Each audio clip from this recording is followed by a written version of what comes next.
right, good evening. It's 7:02. I think we can go ahead and get started with our introductions.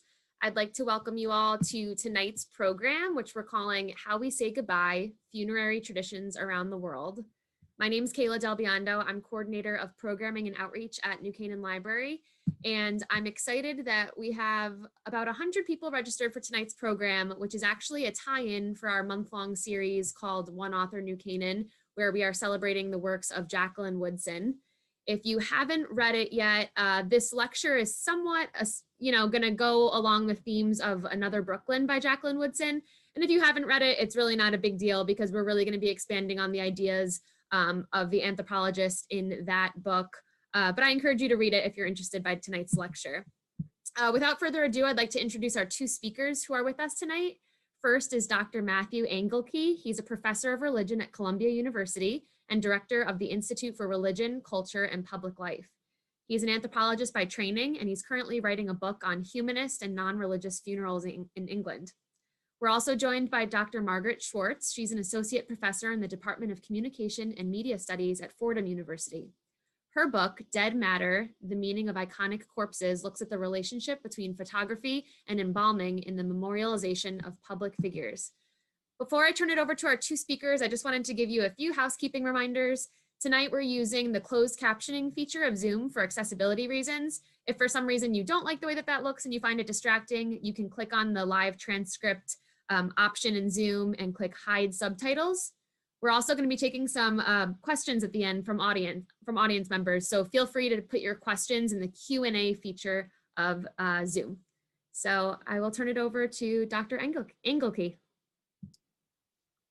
Thank you so much, Kyla. It's a real pleasure to be with you all tonight. Obviously, wish it could be in person. It's really good to see Margaret, whose work I've long admired, and it was a wonderful chance to read, a wonderful excuse and a chance to read Another Brooklyn, which I thoroughly enjoyed. I think, as Kyla said, I'm not going to talk about the book as such, but one of the kind of elements of the book is the main character being an anthropologist who studies death rituals and funerary rites in different parts of the world. So I think that's why I was invited along, and I'm very happy to share with you tonight a very quick overview. I'll try to speak for no more than 20 minutes or so about the ways in which different cultures approach funeral rituals and the cultural significance of death and mourning. I'm going to share a PowerPoint, if I can get this up. Let me just try to do that.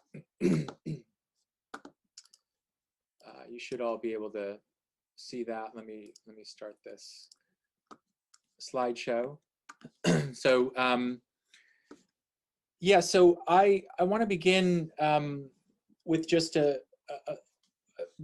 probably a very common sense point, which is that funerals are, we see funerals as anthropologists, and indeed more generally within society, as rites of passage, right? They're a particular kind of ritual. And what is a rite of passage? Well, it's basically the transition from one state of social existence or being to another. And so one classic example of this, of course, would be a marriage, right? So a marriage is a rite of passage, and it is what makes two people go from being single individuals to some kind of legally, socially, culturally, or religiously recognized couple, right? And something happens in a rite of passage, right? There's, in something like a marriage, in this country, in the United States, a legal transformation recognized by the state, and all sorts of things change, right, when you get married in terms of your position vis-a-vis the state and vis-a-vis different kinds of communities in which you live, right? So, so that's the kind of technical term. There are lots of other kinds of rites of passage in different parts of the world, from going from childhood to adulthood, not just from being single to being married. But of course, one of the most important rites of passage is from life to death. And you might not necessarily think of this as a social action and or a social event. And of course, in some ways it's not. In some ways it's a biological event.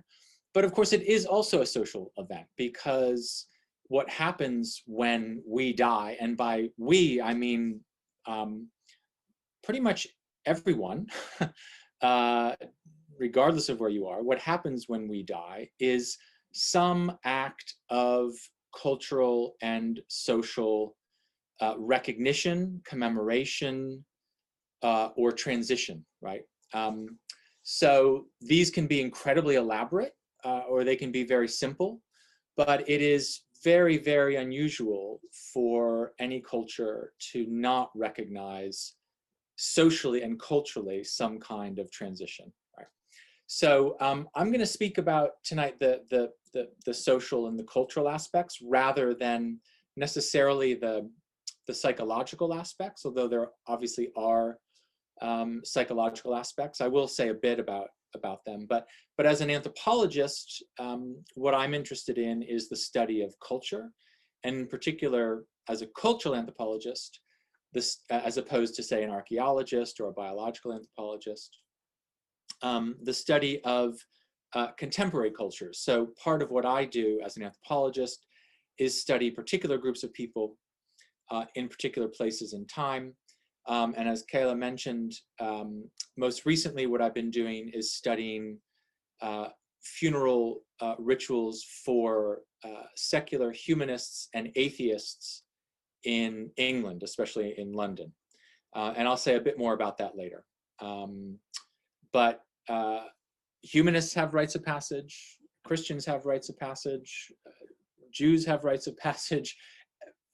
You know, it's not necessarily tied to a kind of religious tradition, even though we often think about funerals as connected to religious traditions. But in any case, a very, very general aspect of human culture and society.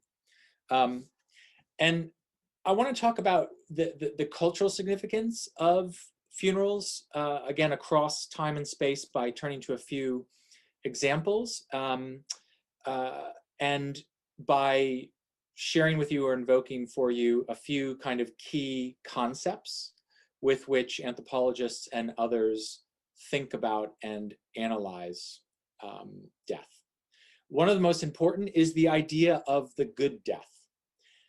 The idea of the good death is very widespread.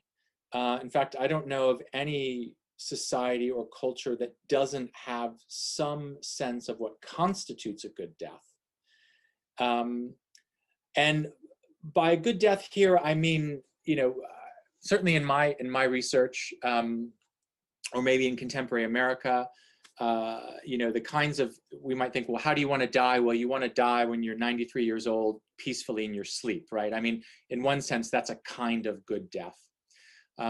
But more what I'm talking about is not so much the actual act of dying, but the ways in which the community, the family, and the loved ones feel the need to commemorate and mark the death.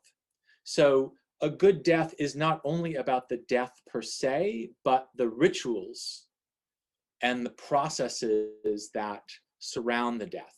So making a good death, for example, for us in contemporary America, is marked by some kind of public funeral, right? Very, very simple. But if you don't have some kind of public funeral, and by public, it doesn't, you know, I mean, you know, some sense of the community, or the communities in which one lived, that can often be seen as a real frustration for the loved ones left behind, right? And potentially also, certainly for the communities, a sense of the passage of the person from life into death, and potentially into an afterlife, right? Now, not everyone believes in an afterlife, and not every cultural system involves the idea of an afterlife, but it is generally common or some kind of other place. I thought one good way of talking about this would be to reference the work of a fellow anthropologist, Hannah Kwan, who teaches at Cambridge University. And he wrote this book called Ghosts of War in Vietnam, in which he looked at the ways in which Vietnamese peasants, families of those who died during the Vietnam War, were frustrated and traumatized and challenged by not only the loss of the lives of loved ones, but the loss of the body, right? So soldiers or civilians who were killed and whose bodies or remains could not be found and given the proper funeral rites that the local communities understood as necessary, both for the living and for the dead, right? So Hannah Kwan's work looks at the ways in which cataclysmic events and, major social conflicts such as war bring to the surface the question of what constitutes a good death, right? What must we do as a community in order to properly affect the rite of passage that we hold dear, right? And that our loved ones would have expected. So the book is about the ways in which peasants in Vietnam felt the presence of the unsettled dead, that is to say, the ghosts of war. And the ghosts come because they have not been properly, they're understood to have come because they have not been properly commemorated, because their bodies have not received the appropriate ritual send-off. So now we might think about this as, oh, doesn't this sound very exotic, and maybe this has to do with Vietnam and the Vietnamese traditions. However, of course, we can think about this in relation to the Vietnam War, although it's not the focus of this book, but the incredible emphasis within the United States on the recovery of the remains of American soldiers, for example. So the United States government, not to mention families of those who were killed in Vietnam, but whose bodies were not recovered, feel a sense of grievous loss, obviously because of the death of the person, but also, and in a kind of extra, tragic way, because they do not have that person's remains.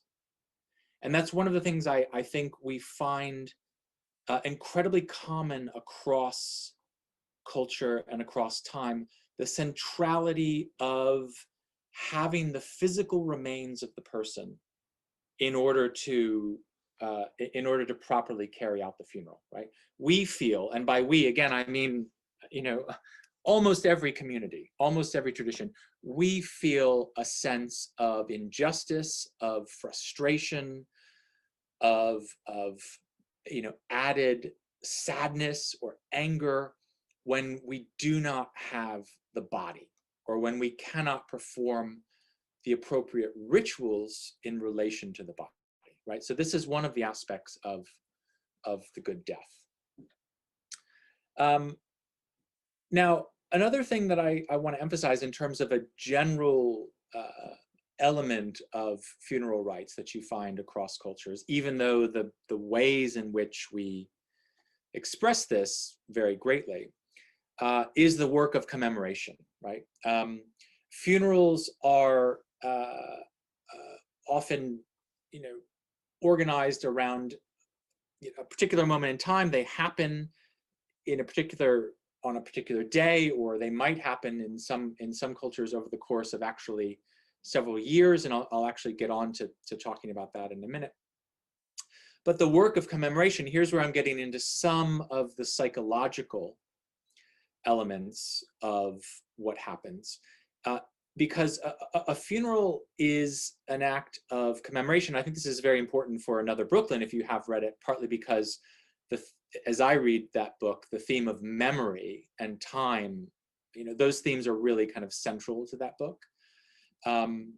But memory, mourning, nostalgia. But another anthropologist, Rebecca Louise Carter, who teaches at Brown University, has published a book on funerals and commemoration and religion in New Orleans, looking in particular at African-American communities in New Orleans, and the ways in which especially women within these communities and mothers commemorate and grieve the loss of their sons as a result of urban violence and as a result of systemic racism. The work that Rebecca Louise Carter did took place before the Black Lives Matter movement, but only just before. It was in kind of 2008. But of course, one of the things that I think her work shows is, that what we see with the emergence of the Black Lives Matter movement and acts of public commemoration and the blurring of the line between the funeral and other kinds of public events, to include protests, the work of mourning that takes place during protests and during marches and during other kinds of public events, has to be seen as also part of the rite of passage and tied to social and political concerns. So Professor Carter's work looks at the way, as I mentioned in particular, at the ways in which women, and particularly mothers, you might say, bear or have, bear the work of mourning and grieving for the community as a whole. So there are elements in which the work of mourning and the work of funerals is raced and gendered.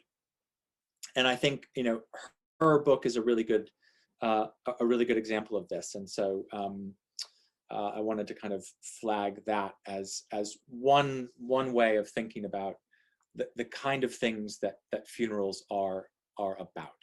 Right? Now, the work of commemoration can take place in other ways. And one of the most well-known examples within the anthropological literature concerns a practice in parts of Madagascar called Famadahana. And this is also known as kind of dancing with corpses. And so a few minutes ago, one of the things I said is that obviously funerals often take place in a very discrete period of time. A funeral in the United States today lasts about an hour, it's on a certain day, and then it's kind of over. But in many parts of the world, funerals or the rites of passage last literally over the course of 2 years, 3 years, 4 years, and even longer, with primary burials and then secondary burials or even further reburials. And the Famadahana practice is an example of this. So what you see here in the slide is a corpse or the remains of the dead, which have been exhumed a few years after the death, and the community of this person then wrap the remains in a shroud and, quote unquote, dance with it. And one of the reasons they do this is because they understand the breakdown of the material remains as symbolically central to the proper passage of the person from this world to the other world. So in other words, the proper decomposition of the remains is an index of the dead's peaceful journey to another place.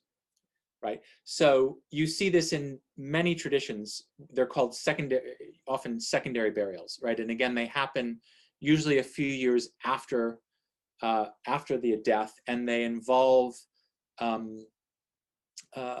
strong emphasis on making sure that the remains are properly, it's often referred to as kind of dry, right? They want the remains to be dry.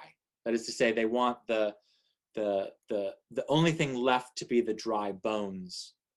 And in the Famadahana ritual, one of the points is actually to hasten the breakdown of the bones and of the remains. So there's a very interesting, I think, lesson, I think especially for maybe contemporary Americans who tend to recoil at the dead body, right? Most Americans are not dealing with the dead, or not dealing with their dead in such an intimate, proximate way, and certainly not several years after the death has taken place. But part of what the literature shows is that this has a very important kind of psychological benefit for the family and loved ones by allowing them to accept the loss of the dead, right? And if we had a psychologist on the panel, they might well say that one of the problems with grieving in the contemporary United States is the inability to process it. Like, I can't deal with this. I don't want to see the body. I'm not even going to think about it because death freaks me out too much, right? And the lesson of Famadahana is we have to grapple with it. And this is a quite literal grappling with the dead in the work of commemoration, which is also the work of grieving, right? Another thing that you find across time and space, across cultural divides, is a very common theme of death marking loss, but also death and the funeral marking life's conquest of death. In other words, in a lot of funeral traditions, the message is this person has died, but we live on as a community. This mortal has gone, but she lives on in the afterlife. So death is not the final moment, and there are ways in which anthropologists understand death rituals as social and cultural efforts to control the contingencies of mortality. So the phrase, which is I'm taking here from a famous collection published in the early 1980s, although the image here is from William Blake, the reunion of the soul and the body. But one of the things this very well-known collection within anthropology emphasized is that we often see in funeral rites an emphasis among the living who are commemorating that we will live on, right? Society lives on, and in some way the person will live on, either in the other world, in another world, in heaven or nirvana or the happy hunting ground or whatever it may be, and or in, of course, in our memories, right? Or in our genes, right? In the children and grandchildren they leave behind. So death, death rituals often mark as much the regeneration of life as the loss of life. This is a very, very common thing. So I want to kind of wrap up or move towards wrapping up by talking about changing death ways. And of course, the first thing to note is that death ways are always changing. We are always seeing innovations, shifts, fluctuations, transformations in what is important to communities. And I just wanted to kind of illustrate this by emphasizing here, these are two photographs from my own research in England among atheists and humanists, that is to say, people who do not believe in God or an afterlife, but who still recognize the importance of funerals. And this was a funeral I attended for a man who was in his oh goodness, I can't remember. He was in his 80s or 90s. He was an old gentleman. He received in some ways a kind of traditional burial. But as you can see here, his coffin, which is made of cardboard, is kind of photoshopped with an image of him, of his name, and he was a huge fan of World War II movies and Spitfires, and so they had a kind of World War II motif printed onto his coffin, suggesting the individuality of this particular person, right? Really emphasizing the individual. And the other image that I've shown, you can maybe see on that image of the coffin a series of objects. Those are nuts and bolts and nails from this man's workshop in his garden. He was a constant tinkerer, and he loved to, build cabinets and tables and et cetera, et cetera.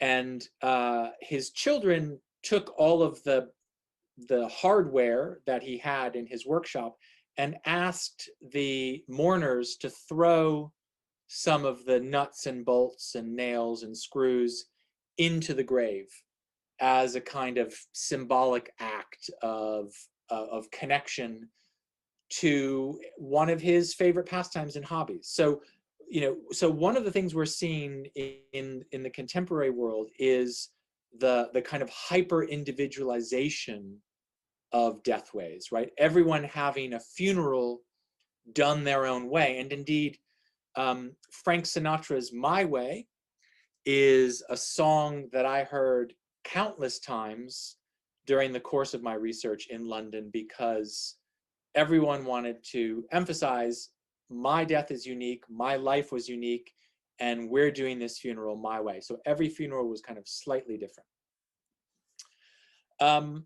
Another way in which deathways are changing is the act of commemoration, or the forms of commemoration. And this is an image. It's actually a still from a film taken from a colleague of Margaret and mine, Shannon Lee Doughty, who's a professor of anthropology at the University of Chicago, who has recently finished a film with a colleague of hers, Daniel Zox, on changing deathways in California. And of course, we might expect California to be where all sorts of innovative things are happening. But what we see here is a gumball machine in which the ashes of the dead are put in little, plastic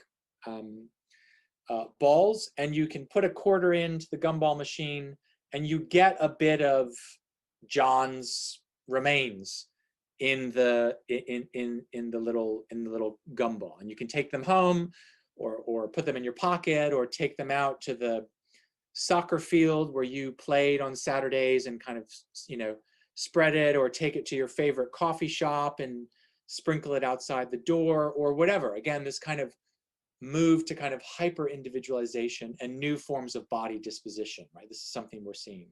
Natural burials is something also which is emphasized in this film. That is to say, moving away from the embalming of the body and the burial of the body, so that it decomposes not in some kind of coffin with lots of chemicals in it, but simply wrapped in a cloth or a very simple wooden coffin, right?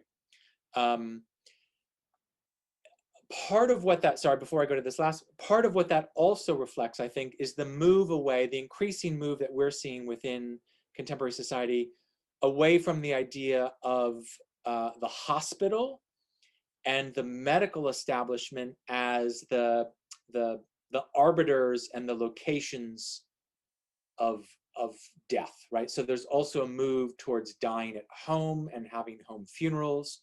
We are increasingly uncomfortable within the United States, or within Britain, where I do my research, with the cold clinical feel of the hospital bedroom, right? And of the medical establishment presiding over a death. Now, to end as we might expect, and I think this leads partly on to what Margaret's going to talk about, we are, of course, sometimes innovating our death ways because we want to, and sometimes because of circumstances beyond our control. And one of the things we have, of course, seen over the past year, again, almost to the day in this country, is and this gets back to some of the points I raised right at the beginning, the need to shift mourning and funeral practices online through the mediation of technology, right? So Zoom funerals and mass mediated funerals, because of restrictions around health and concerns for the potential spread of something like COVID-19. And this has radically upset the ways in which we grieve and the ways in which we practice funerals. And I think, again, getting back to one of the points I raised at the beginning, one of the things we're kind of currently grappling with, and we don't really have an answer to, is we feel, at least for the moment of the funeral, as if our physical proximity to the dead, right, is incredibly important. And there are a lot of questions and debates going on with respect to whether or not the Zoom funeral can provide a good death, can allow for a good death, right? And so that's maybe something we can get on to talking about. But that's a very, very quick overview of my contribution, and I'll now move on to I'll let Margaret take over and address these themes and I'm sure others. So thank you very much. Thank you, Matthew.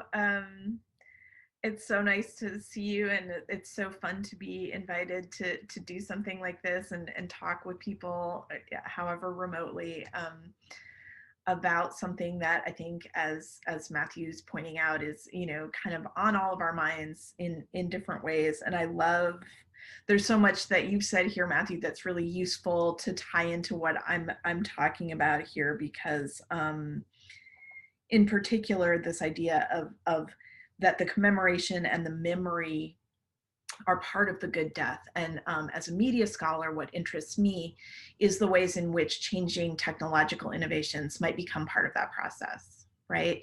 So I also have a slideshow, so let me cue that up here. And so this is just, this is my book, which is about corpses and media. I got interested in this topic in a lot of ways, particularly because of some of the things that Matthew was talking about towards the end of these shifting death ways. I was relatively young when my father passed away very suddenly, and I was horrified in some way. He did die at home, but I was horrified by the corpse itself. Was not as scary to me as all the things around the corpse, and all the ways in which I was sort of being asked to understand representations of him that didn't make any sense to me, and the ways in which the body itself seemed to so quickly get pulled away, right? And before even one had a chance to enter into mourning. And I'm also going to pause and just go ahead and let you know that you're going to hear children probably at some point screaming, because I have them here and there's nothing I can do about it. I'm sorry. So I'll do my best. My husband's doing his best. So what that got me interested in was sort of how the body itself becomes that site of commemoration, and how strange it can be to see an embalmed body, how unlike the deceased an embalmed body really is. How, my family is Jewish, but they were secular, so this embalming sort of happened as the default option, and it seemed really inhuman and alienating to me. And so I wrote this book in a lot of ways to try to figure out why I felt that way, and what it is about perhaps at the turn of the 20th century, shall we say, or sorry, yeah, well, but in the 20th century, the kind of the focus on American death as mediated by the image and sort of exemplified by the embalmed corpse and what that was about.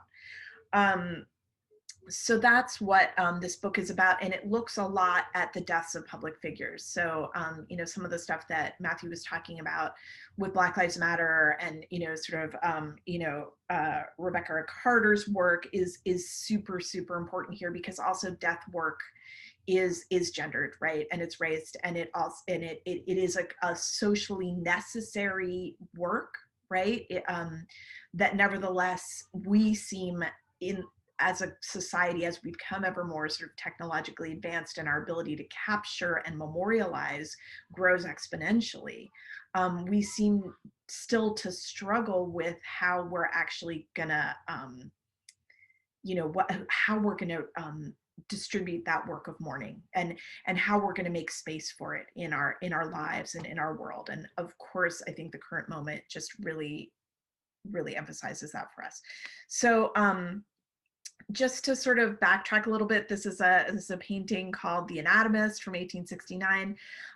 One of the things that I was interested in the book was looking at the body as a site, the corpse as a passive and very vulnerable object that is the site of medical understanding and knowledge, right?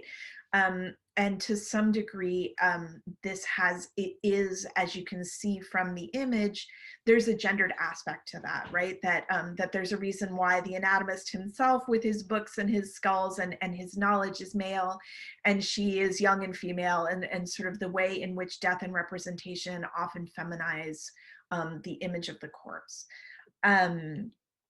But what was really interesting to me, and I sent this picture to Kayla when she was trying to understand what I was going to be talking about, it's in order to understand what I would consider the sort of contemporary, although I think Matthew's really right that it's shifting, and but the sort of dominant 20th century form of death and commemoration has a lot more to do with archival media, such as the phonograph and the photograph, than we may actually realize. And some of this is coming from the work of a media scholar named Jonathan Stern. He has a book called The Audible Past, which is really about the culture of the 19th century, where a lot of these media were invented, being about a culture that was simultaneously, I think maybe you might have heard of the way that Victorian culture was very obsessed with death and mourning and very sort of ritualized around it. It was also a culture that was learning and inventing new ways of preservation. So, for example, sound recording here, which I'm sure many of you will recognize this image as the source image for the RCA logo, right? And the name of the painting is His Master's Voice. The idea here is that the dog is actually understood to be sitting on the coffin lid, on the polished coffin, and that the advertisement consists in recreating the deceased's voice with such fidelity that it fools the dog, right? So many of the technologies that we now live and work with very easily, such as sound recording, photography, and later film and video recording, were associated with funerary practices, so that you would often play a phonograph of the deceased's voice at a 19th century funeral. Postmortem photography was a practice that actually predates modern embalming, wherein perhaps the only time you would ever have a likeness of the deceased would be in the event of their death. Corpses made really good subjects for early photography because they didn't move, and photographs in those days were very expensive and difficult to arrange, and so you would only do it for a special occasion. And so it was that often the death, especially of a child or someone who you might not have another likeness of. So part of what I try to do in the book is to show that when we get here, right, and this is just a stock photograph of like, an embalmed, I don't even know if it's actually an embalmed corpse or if it's just a stock photograph of what we think of the standard funeral as looking like these days. There are a couple really interesting things that I think we can unpack from, sort of an anthropological perspective or a media studies perspective in looking at the values in it rather than necessarily the religious or the psychological belief of it. So that although, assuming this person is actually embalmed, right? And it's a pretty good makeup job, so who knows? But it's that there's a lot of similarity between what's happening here with sound fidelity and the fidelity of the image, and what's happening here with the fidelity of the corpse looking like a person who is peacefully sleeping. Modern chemical embalming is actually kind of a violent process from at a cellular level, right? And this is a little gruesome, but they say that the change as far as the tissues goes is kind of like going from a raw egg to a hard cooked egg, right? Like there's a drastic chemical change that is happening in order to make sure that there is no physical change, that appearance wise, there's no wrapping, there's no, there's no decomposition, there's no gruesome face or expression. The features have been arranged, the eyes have been closed. All of these things which link in the popular imagination, for want of a better word, death with an image, a particular kind of looking rather than a particular kind of feeling. And I guess I came to the conclusion that what might feel so very odd about that experience to a child, right, is the unspoken values that are at play in it. Because when I looked at my father's embalmed body, I was like, are you kidding? Of course that's not him. Why are you trying so hard to make it look like him, right? And I think the answer to that is that because of the history of postmortem photography and the history of what we would call archival media, the kind of media that can pull the voice out of the body and save it onto a record or an audio tape, or pull the image away from time and save it in an archive of some sort, that this urge to pull moments out of time then becomes really, really central to how we understand our practices in the United States and perhaps more broadly the Western culture, as being about appearance, right? Being about taking a picture, right? Which is part of why, as Matthew was talking about, it's so important to have their remains, and it's so difficult, for example, for victims like victims of 9/11, right, where you can't, like how impossible it is to mourn or how difficult it is to mourn with the body, I think. But it also says a lot about how we deal with popular deaths, when we have someone who can be commemorated, a public figure, like I talk about Michael Jackson or Princess Diana or someone like that, who can be commemorated through the image, but whose actual corpse kind of, or actual body or actual death is really difficult for us to grasp in a society that's as connected deeply to images as we are. So embalming actually comes after photography, which I think is something that is maybe interesting to flip around in your mind and say, oh, embalming is actually the photography in the flesh in some ways, in terms of the history of it. So where I want to end is I think, again, works really well with everything that Matthew had to say, because again of this idea that that the work of mourning, the work of grief is care work. It's socially necessary rites of passage that must be performed, but that whose burden is perhaps unequally shared, right? So that he mentioned Rebecca Carter's work showing that women and mothers bear that burden of grieving for a particular community. So what's happening now is that we are having a crisis of care in all sorts of areas of our society, right? Suddenly I don't have to explain this to my undergraduate students. I just say the term essential worker and they know what I'm talking about. Oh, right, those people without whom, we couldn't have our day-to-day life, right? Essential workers were always there, and they were, many of them, those who work in morgues and as undertakers.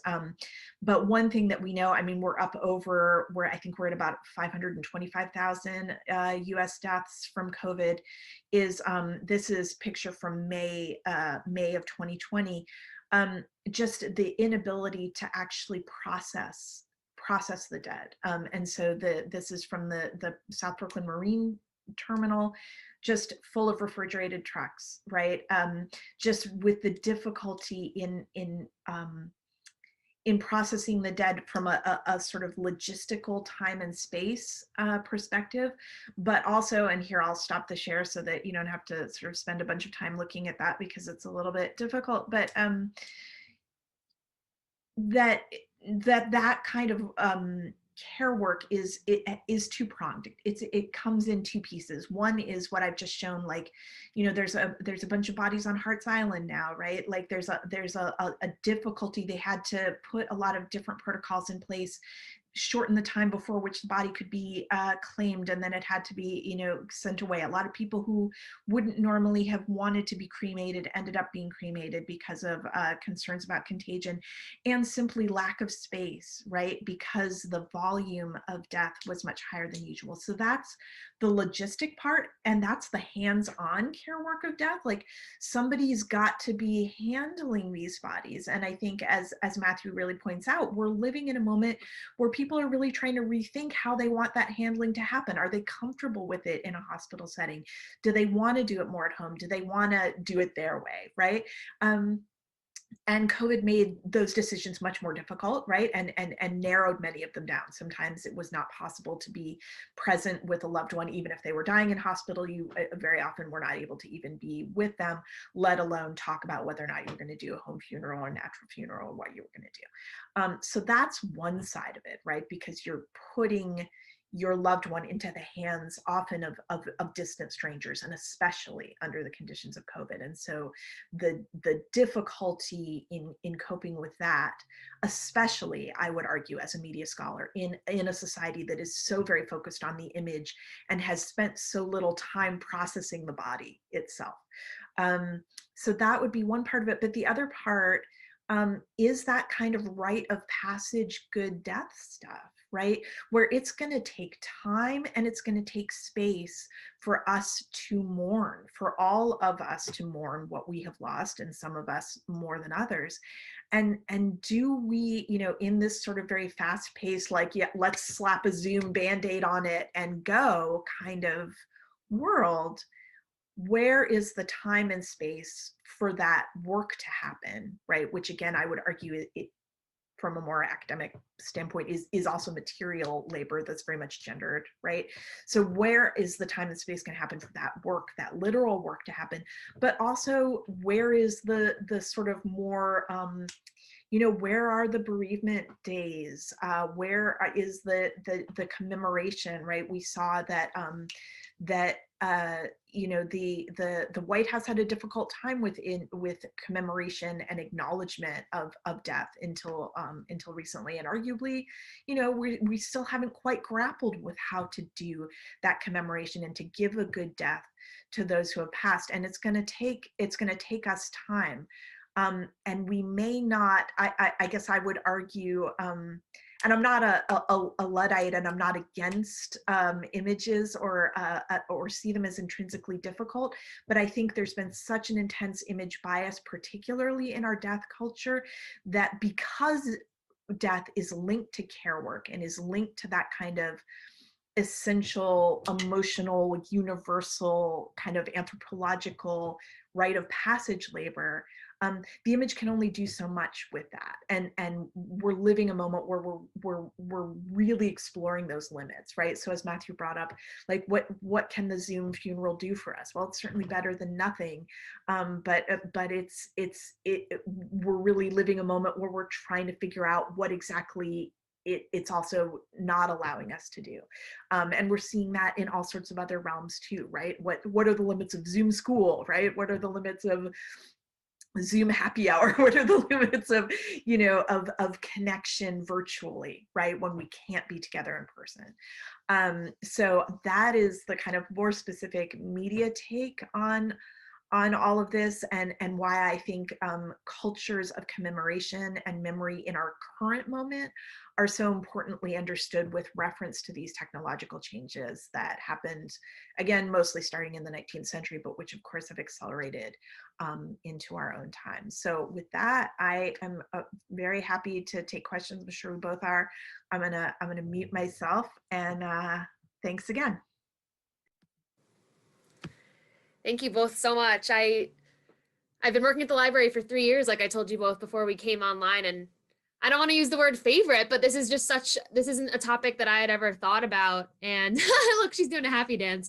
This is just something that, like you guys said, I don't think we all grieve in different ways, and we don't really feel comfortable talking about it sometimes. So I think it's fascinating. That last picture that you showed, Margaret, devastating, but so powerful to see. And Matthew, I was really interested in that tradition that you were talking about that goes on in Madagascar, and kind of facing the actual body and how other cultures do that. So enough about what I have to say. Thank you both. I think we'll take a few audience questions. So I see that a few people have already asked questions, and we have 10 more minutes. So if anyone else has a question, please put it in the Q&A feature. So this first question came early on during your part of the presentation, Matthew, and this person asked, is there evidence of a good death among animals that mourn their dead, like elephants and primates? Interesting question. It's a great question, and I'm afraid I have nothing like an authoritative answer. Yeah, no, I we would need a primatologist, Alrighty. and whatever, I don't know what is an elephantologist. I'm not sure what we call people who study elephants, but yeah, I mean, I can't say. I'm very sorry, but I mean, you know, it's certainly.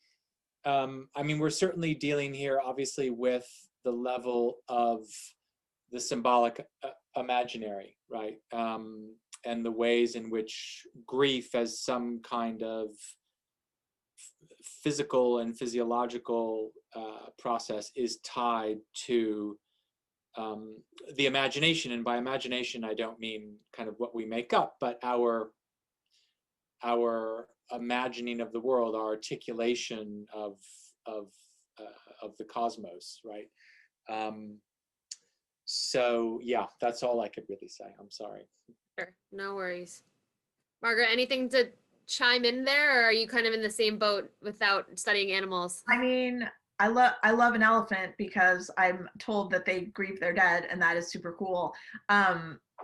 I was writing down what Matthew said because I love this idea that, you know, that grief is tied to the imaginary, to what we are able to imagine has happened to our loved one, but also how we're able to imagine life moving forward afterwards. So I think that's what I'd love to emphasize there. Thanks.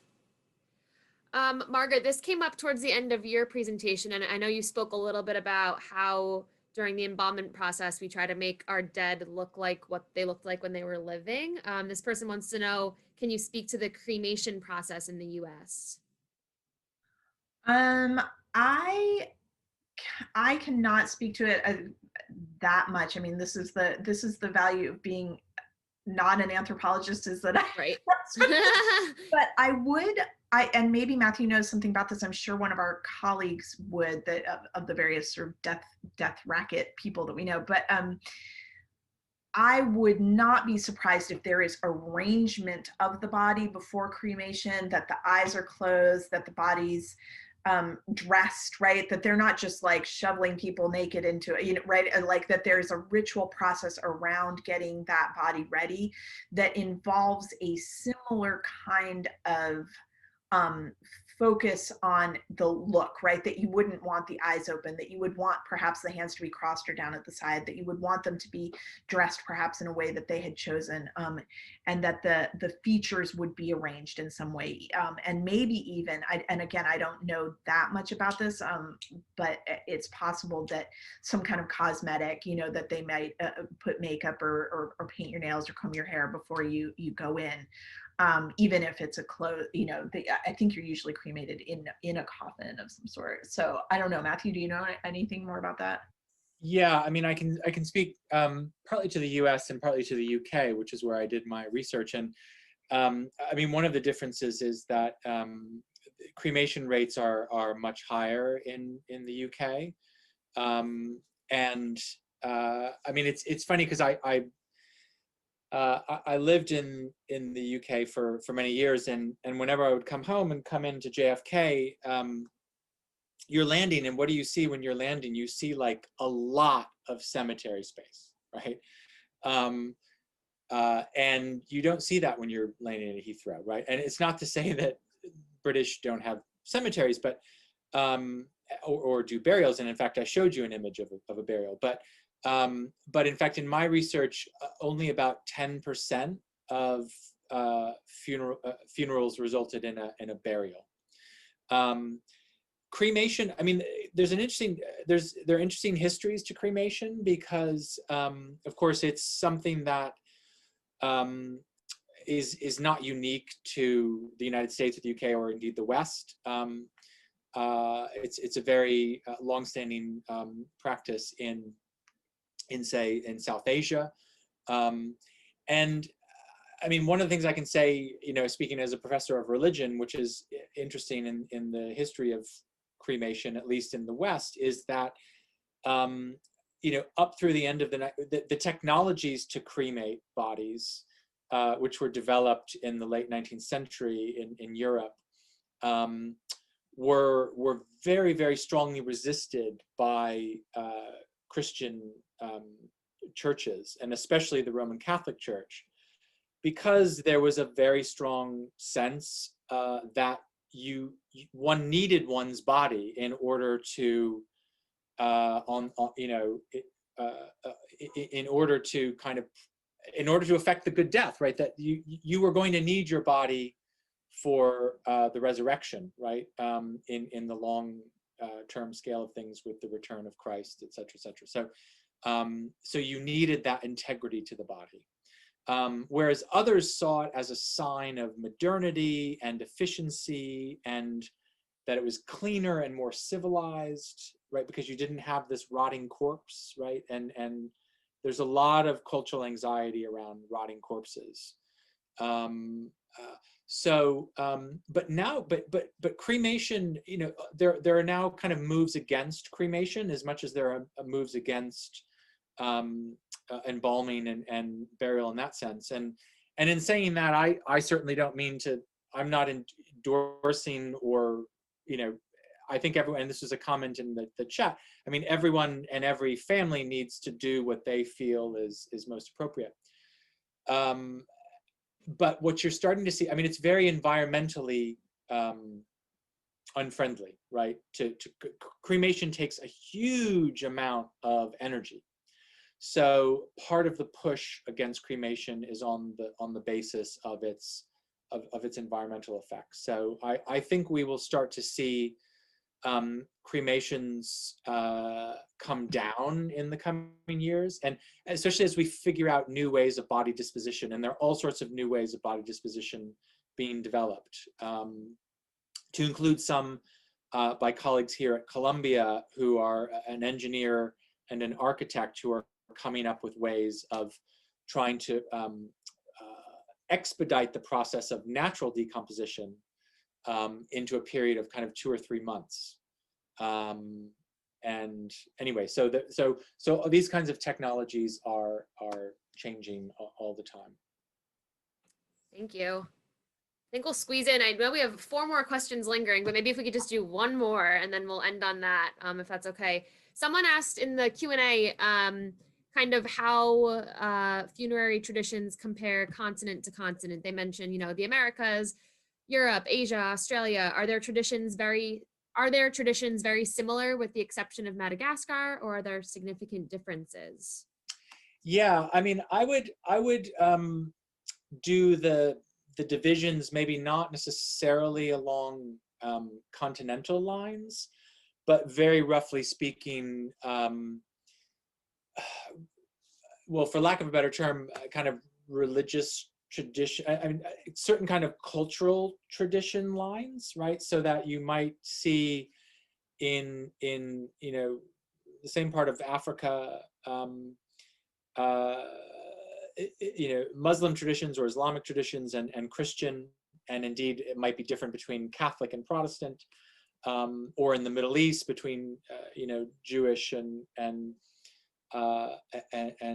Muslim or Orthodox Christian traditions. So I think what it comes down to is kind of the ways in which a particular society or culture understands the relationship between the body, and what we would call the soul, right? And that was getting back to the image of Blake. I mean, I think the distinction between the body and the soul is a cultural one, and we see it manifesting itself in different ways across traditions. But I think the differences have to do across space and time with how we understand the connections between the material and the immaterial, and where we see particularly strong connections between the idea of the material remains being important for a true sense of who we are, right? And this kind of gets to some of Margaret's points with the cultural significance of the image within the modern West, like as fixing an image, a very, very particular picture of your father or your grandmother or your cousin or whatever it is in your mind, right? That kind of material representation. So that's where we see the kind of differences emerge, I think. Great.